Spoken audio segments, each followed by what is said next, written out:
Welcome to the Darkstream.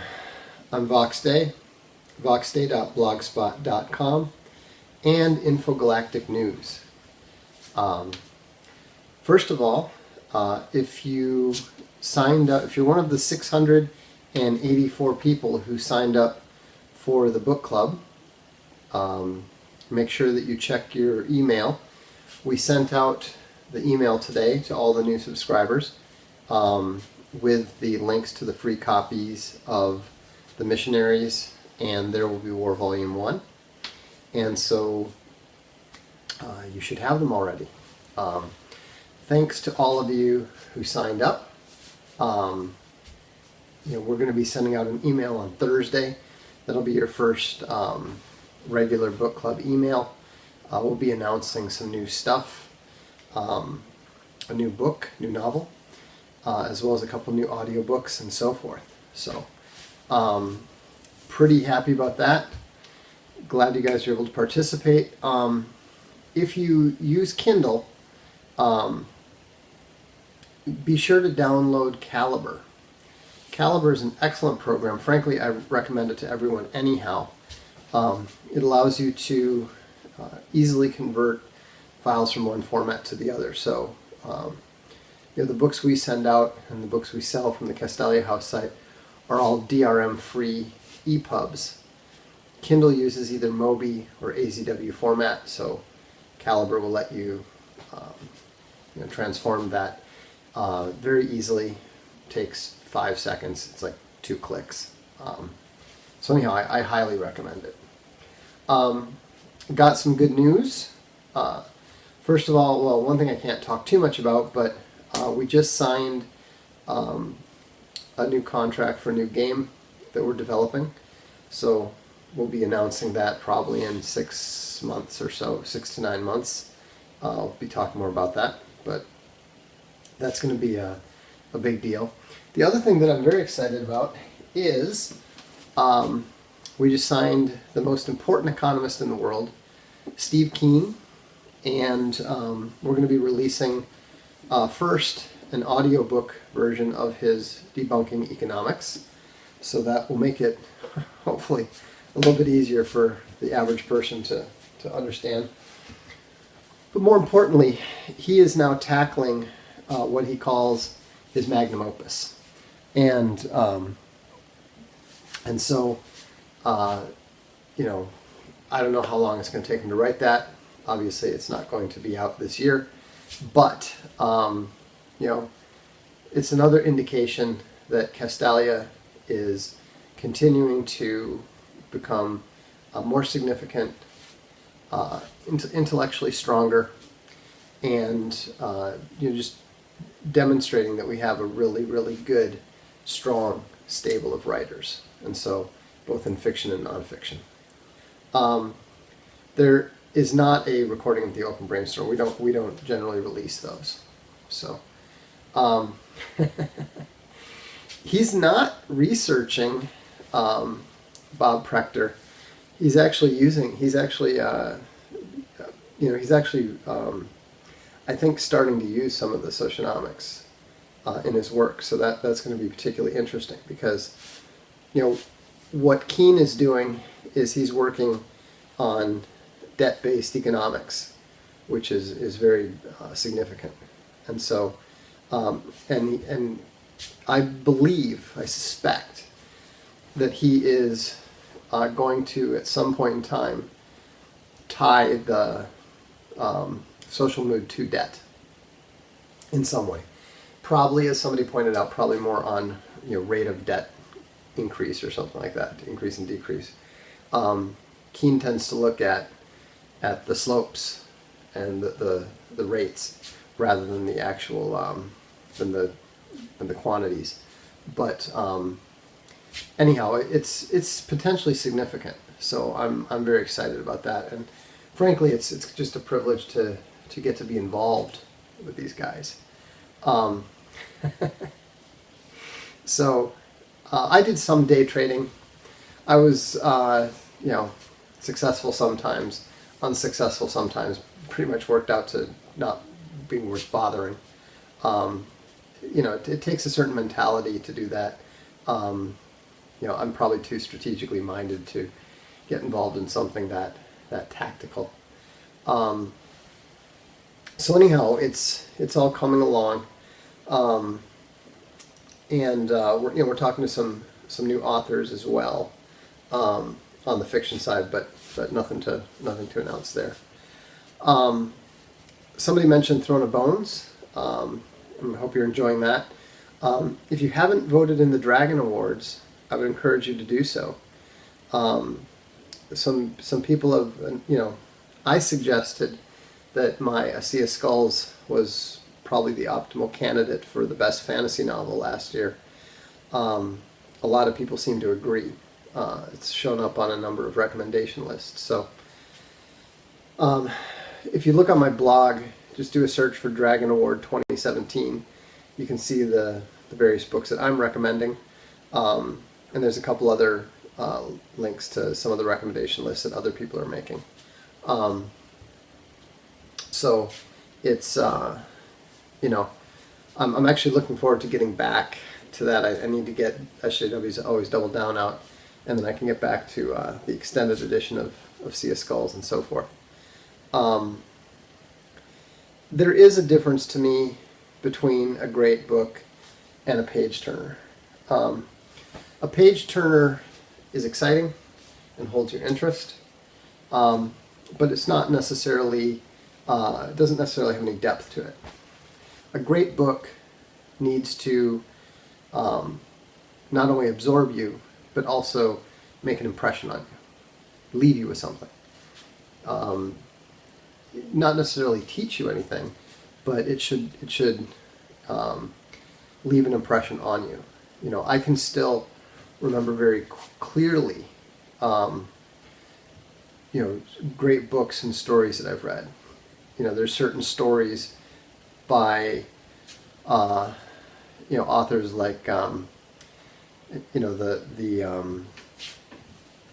great short story writers, the great short novelists that stick with you, that you remember.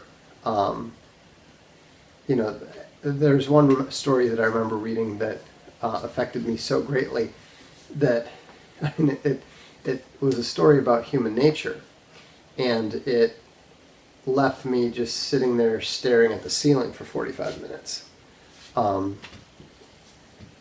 So that's the kind of book that makes an impression on you. I think, I don't know that we have, I don't think Castelia has published any great books yet, but we have published some very good ones. I'd have to look up the name of the story. I don't remember. It was by Guy de Maupassant, and it was about a boy who was unhappy having to take care of a horse, and it was just a really awful story, but very accurate to human nature, that demonstrated the pettiness and the narcissism of some forms of human evil. And you could recognize, even though, you or I might never have behaved in that particular way, you could recognize that line of thinking in yourself. You could recognize that just sort of petty bitterness that leads you to behave in an evil manner, even if it's a very petty and small way. I mean, there's just such, and then just the indifference of the world to it. The fact that nothing, other than the poor animal that suffered from the petty evil of the boy, and there was no difference. It made no difference to anyone, to the world. And so, it just, to me, really drove home the fact that evil is not necessarily dark and scary and exciting and dramatic. It can be incredibly banal. It can be incredibly petty and small. What's my IQ?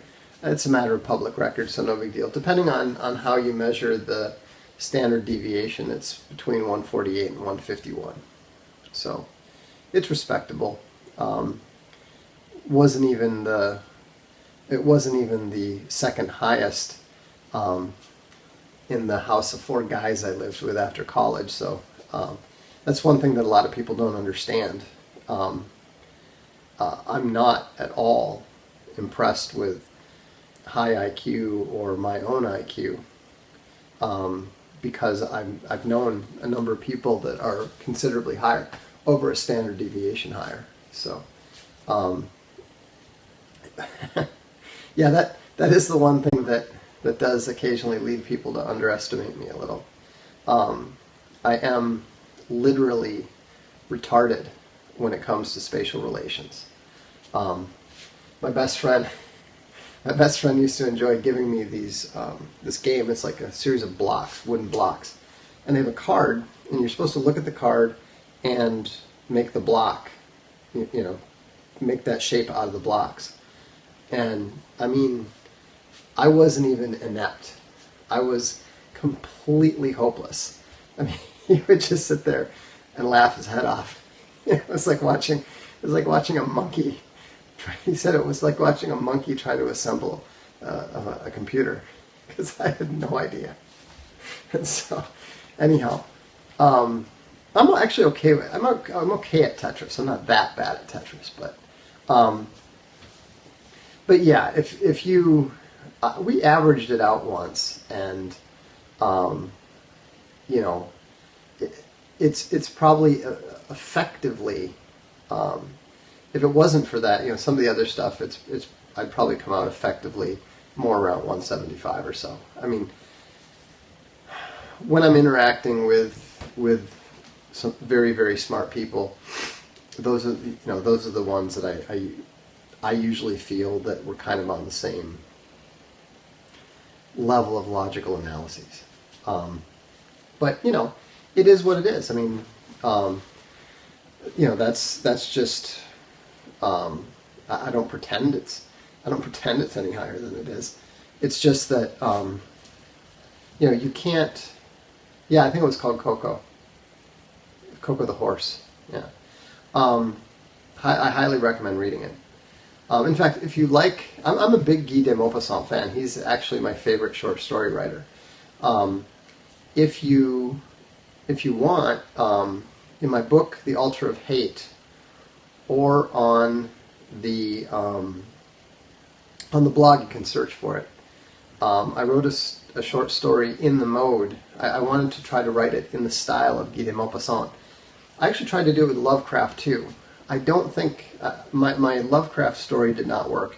It is not convincingly Lovecraft. The Maupassant story was so successful that people recognized it immediately as being a Maupassant story, a Maupassant style story. So I was pretty happy with that. But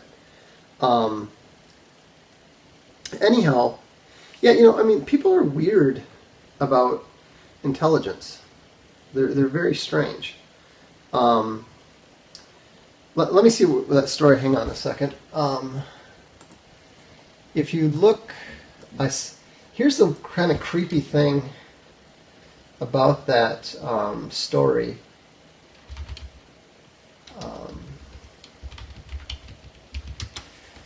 The thing that was kind of creepy about that story. Anyhow, just do a search for it. You'll find it. But what was crazy about the story that I wrote was that only a few days after I wrote it, the town in Italy that I set it in was completely wiped out by an earthquake and landslide. It really doesn't exist anymore. So that was a little bit creepy. But But I think it's a good story. I was very pleased with it. I think it's probably the best thing I've ever written, to be honest with you. But anyhow, to get back to what we were talking about before, people are strange about intelligence in a way that they're just not strange about height or weight. I mean, it's not like, parents are sometimes a little bit weird. They're like, they don't want to tell their kids how intelligent they are. Believe me, the child knows. There is a fundamental difference between the kind of people in Pakistan who don't have the brains to not smoke cigarettes around gasoline fumes, and those who know better. And so it's also, it's also ridiculous when it comes to things like school and that sort of thing. The Deported, that's right, thank you. If you want to read that story, look up the story called The Deported. And so, I think now part of it is that because the left has tried to create this sense of elitism and credentialism that claims that they have the right to rule because they are smarter. But I can tell you that's not the case. I mean, I may be smarter than the vast majority of people, but believe me, you do not want me to pack your car. We had to pack up some stuff. We were moving some stuff out of a building this weekend, and my wife and I went up. She always packs the car, always packs everything, because I remember we had this Suburban and I would pack them up, and then she would come out and I'd say, oh, it's all full, and she would move two things and suddenly there's twice as much space. So she was cracking up because I was taking stuff out to the dump and she was packing up things. And anyhow, I'd gone down to the basement and dragged up this giant mattress, thinking, okay, I'll just I'll make a run to the dump, take this. Anyhow, a little bit later, she comes outside and says, "What the hell is this? What the hell is this giant mattress doing here?" And I said, "Yeah, I kind of put it there." And she said, "You dragged that up all the way from the basement yourself?" I said, "Yeah." And she said, "And you thought that was going to fit in the car?" I said, "Well, yeah. I wouldn't have dragged it up here if I hadn't intended to do something with it." And she sort of looked at me very sympathetically and said, "It's a good thing you're so cute." So, and then promptly walked back in, clearly reconsidering all of her life choices. You can hardly blame her. So this is why I'm not allowed to pack the car. But that's just the way it is. I mean, some people can dunk a basketball. Some people can spot a logical error just by glancing at a page of text. Some people can look at two objects and realize that one is not going to fit in the other. I am clearly not somebody in that latter category. And that's okay. There's nothing wrong with it. It doesn't make you any less a child of God. It doesn't make you any less valuable a human being, and so forth. But I mean, the reality is equality is bullshit. I mean, if you're going to talk about equality, you might as well talk about unicorns or leprechauns or any other non-existent utopian thing. There is no form of equality that exists in the world. There's no such thing as spiritual equality. There's no such thing as legal equality. There is no such thing as material equality, sexual equality. But I understand people talk about equality as in treatment under law. It does not exist. There is no equality under law. Okay? If some old man goes and axe murders somebody versus some pretty 18-year-old girl going and doing exactly the same thing, they won't be punished the same. They will not face equal treatment under the law. And actually, we're not all equally human. That's another interesting thing. What is humanity? Tell me what human is. What is the human species properly? What's the scientific term? Anyone? I'll give you a hint. It starts with homo. There we go. Homo sapiens sapiens. Right? So are we all equally Homo sapiens sapiens?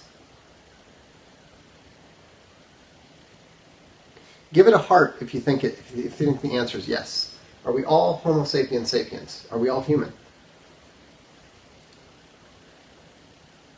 That's incorrect. We're not. By the genetic criteria. Homo sapiens sapiens, the only people who are pure Homo sapiens sapiens are sub-Saharan Africans. Europeans are have up to 5% Homo neanderthalis genes. Asians also have a mix of something called Homo denisova. And there's also a fourth Homo something or other that they have, I don't know if they've even named it. There's Homo floresiensis, which I don't believe anybody actually has. And there's also, if I recall correctly, a fourth Homo something or other race. And so, but that's my point. Is that we are not all equally anything. Not even in the spiritual sense. Those of you who are Christians might say, "Oh, we are all equal in that sense." That's not true.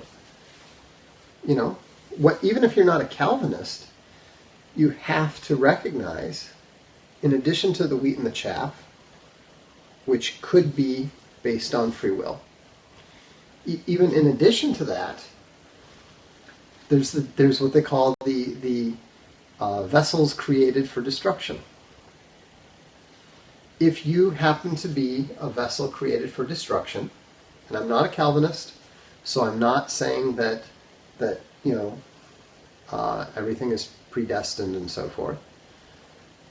But even if most people have genuinely free will, not everyone does. Some people are created for a purpose of destruction. So, but again, that's the point. Equality does not exist in any capacity. None whatsoever. And so, the problem is that we currently have this ideology of equality, which means it is fundamentally false. So we have an entire society, arguably an entire civilization, that is built upon false foundations. And no society built on false foundations is going to survive very long. And this is the problem that I have with the alt-right. I tend to like a lot of the people in the alt-right. I think they tend to be decent human beings. Well, equality is an ideal. If you want to read more about equality, I got a book for you. Um, it is written by the brilliant military historian Martin Van Creveld. It's called Equality, the Impossible Quest. And you can see it's got that famous painting of the women pouring the water into a jar with holes in the bottom. It's in audiobook format too. It's an excellent book, and it's basically the history of equality. He goes into incredible detail, goes all the way back to the beginning of the beginning, and traces the concept to the original philosophers who first started bringing it up, and then to the Ideologues who turned it into a political ideology and all that sort of thing. And he traces the failures of it. So, no, you're wrong. The alt-right is extremely concerned with image. They are terrified. They basically don't want to be racist, and they don't want to be anti-equalitarian, and they really don't want to be ethno-nationalist. They're terrified of the science. They're terrified of the truth. And this is what you see over and over and over and over again in these false ideologies. They turn away from the truth because it's too uncomfortable. It frightens them. And that's why what's the significance of the image on the cover? The women are pouring water into, it's an impossible quest. They're pouring water into a jar that has holes in it. So the alt-right is going to learn. They cannot deny it. Reality is going to push them to the alt-right. Is there any possible way Spencer's a CIA agent? I wouldn't know, but I would very much doubt it. Spencer is somebody whose whole strategy depends upon clowning for the media. That's what he does. It's not a surprise. It is something that it's his intentional strategy. Clown for the media, get support, start a think tank. That's what he has openly said he wants to do. I personally think that that's a strategy from the 80s, and it's outdated. I don't think he's done a good job at all. I think he's done an absolutely horrific job. I think that, in general, I think his time has largely passed, and I think he knows it, because that's why he's constantly trying to jump in front of the media cameras. I don't understand what you mean. Do you have a choice when you're cornered?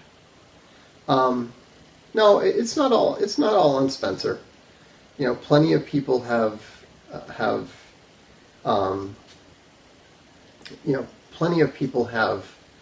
made some no, but Spencer didn't define the alt-right. He had nothing to do with it. Paul Gottfried did. And so I like Spencer too. I like him as an individual. I think he's courageous. But he has no ability to, he doesn't have the ability to do what he wants to do. And that's fine. There's nothing wrong with that.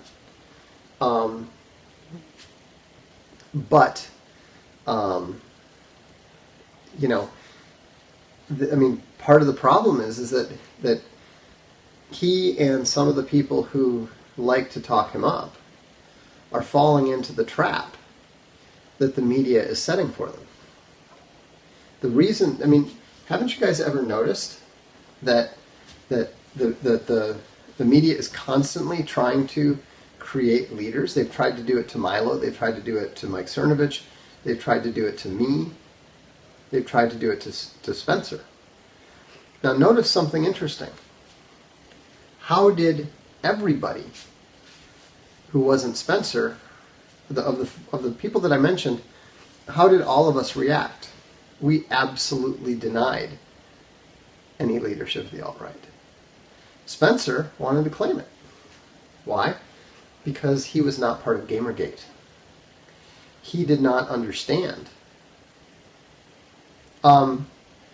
Yeah, Greg Johnson is more or less following the same flawed strategy. That's one reason why he and Spencer don't get along, is because they're basically rivals for the same space. They don't understand that it's a poison chalice, and that should be the very last thing that you should want or seek. You know, I absolutely refuse any sort of leadership of any kind in any political movement. I'm not interested in political movements. I'm interested in political philosophy. So, no, you guys are just foolish. The Nazi salute is utterly stupid. You might as well put on powdered wigs. I mean, the stuff that you're doing with the whole, like, trying to reclaim Hitler and Nazism and all that sort of thing is every bit as dumb as the Tea Party. Why don't you do, party like it's 1776 and put on a tricorn hat? It's fucking retarded. It has absolutely nothing relevant to anything whatsoever, and trying to babble on about a dead and failed movement for Teutonic supremacy is totally ridiculous. Look, if they actually, no, babble on, not Babylon, prattle on, if you prefer. But somebody just said, "Oh, but his Twitter has increased 200%." So what? If Twitter was concerned, what does Twitter do when they're concerned about how much influence you're getting? They take it away. If Spencer was actually anything significant, Twitter would have already taken his account away. That's what they do.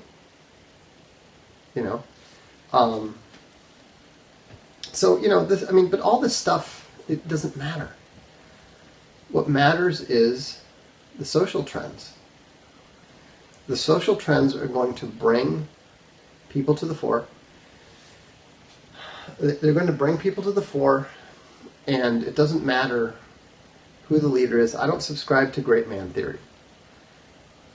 I don't think it matters. And so, Spencer should do largely what he's doing. He should simply be more, he should simply stop trying to leap in front of the cameras every time somebody gets a little bit of attention somewhere. Just do your own thing. Focus on your objectives. Focus on your objectives, whatever they are, and make them happen. That's all you got to do. If you want to get elected to Congress, figure out how to get yourself elected to Congress. If you want to publish a book, write it. If you want to build up a large social media following, well, you probably shouldn't do it on a place where the people who control the system are opposed to you. I reached out to him. I had him on Brainstorm once. So, yeah, the alt-right is growing. More than the alt-right growing, the alt-right is inevitable. Why? Because conservatism has failed. Progressivism has failed. Liberalism has failed. Communism has failed. Nazism has failed. Fascism has failed. Western democracy has more or less failed. I should say Western representative democracy has demonstrated its illegitimacy and bankruptcy. It has not yet failed, but it's in the process. Civic nationalism has failed. Multiculturalism has failed. Globalism has demonstrated its intellectual bankruptcy and its discivic and decivilizational nature, and is in the process of failing. What does that leave? It leaves the alt-right. Alt-right and limited democracy are compatible, but again, that's a little bit outside my concern. I am an advocate for direct democracy, like they have in state referendums, like they have in Switzerland. Direct democracy is much better than representative democracy because it is much less easily corrupted. So, I'm really not interested in talking anymore about Richard Spencer, so you need to stop asking me about him. How am I sure that globalism will fail? Because of the necessary inconsistencies and structural incoherencies involved. Direct democracy has not been horrible for California. Direct democracy has been blocked in California. The problems that California is having are mostly because the people's referendums were overturned by judges.